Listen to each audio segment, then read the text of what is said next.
Hello, welcome back to another quick video today. This one's going to be on the Dirtmaster 5000. It's something I've been asked about recently with the whole changes to the game recently, and a lot of new players have come back to the game.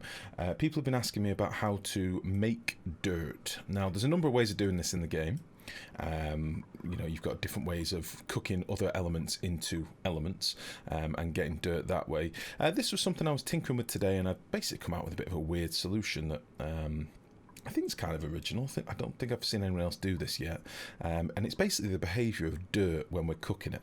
So for those of you that might not be aware, there are certain elements in the game that change state at certain temperatures. As in one element, like for example in this case algae or fertilizer, when you cook them will go through a state change. So it will actually show you down here the melting point of the element. So algae, when it hits 125 degrees, will actually turn into dirt. Okay, same with fertilizer, and if you cook it further it will become sand, and then if you cook that further it will become glass, and so on and so on. So what we've got here is a little build with the idea is that we've got some hot petroleum. Now this is petroleum that you can easily get in your own game if you had some sort of metal refinery set up. So the reason I've used petroleum in this case is because if you were to take some oil from your oil biome, that's what this little pump up here is symbolising, and it was 80-degree oil, and you pump that into a metal refinery and refine some steel, you then get 214-degree crude oil. Now with the recent changes to the game, if you pumped in 214-degree crude oil to an oil refinery, you'd end up with 214-degree petroleum. And it's a great little material to use for cooking things. And we've already been using it in our stream base in this sort of setup. This is for another video. To make wild tiles in the base, and there'll probably be a little link in the description to that video too.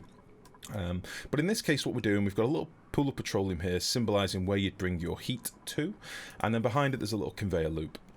This conveyor rail is basically to allow our algae to circulate and cook off and turn into solid tiles, and connected to this loop there is a conveyor shut off. Now I have a loader down here where the algae is being loaded into. This conveyor shutoff, however, is where my automation goes to.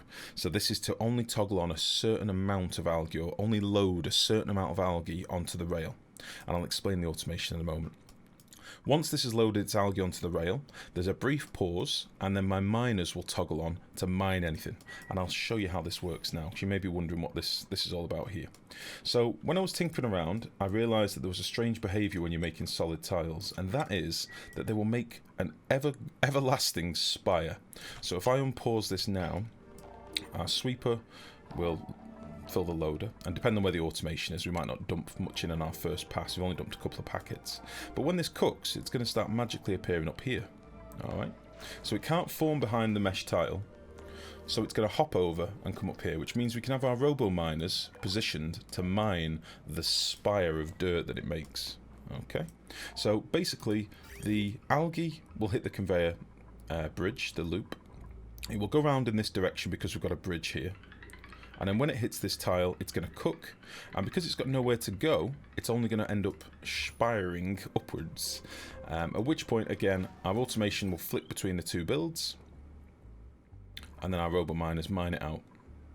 So it averages, this little build here, it's currently giving about 70 to 90 kilos of dirt. It does fluctuate a little bit per pass, but obviously this could be running all cycle. You know, if you're in the late game and you've got, you know, you sometimes find in the late game you've dug out loads of your asteroids, you've got 30 tons of algae kicking around, well you could turn that into, you know, a big old pile of dirt. So that's basically how it works.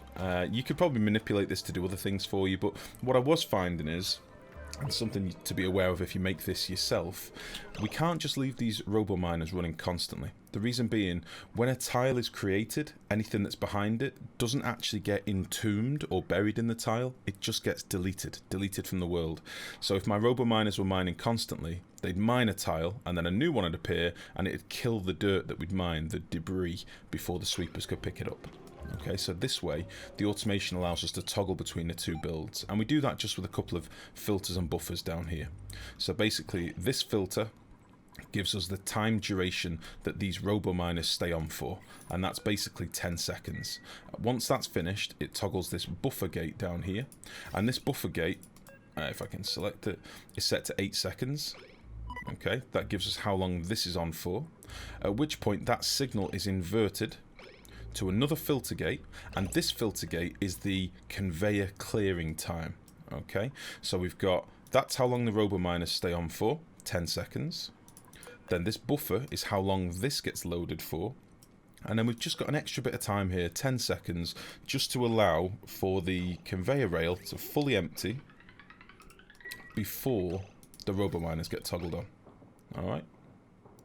So, as ever, I'll bang a little save in the description. This was just a very specific solution. It was actually a streamer called Stina, who asked about this. She's recently started playing Oni. She's trying to get into the game, and she'd run out of dirt, so she wanted a solution to make dirt. And I basically ran this for a couple of cycles, and you can see we've already got, 2.5 tons of dirt down here.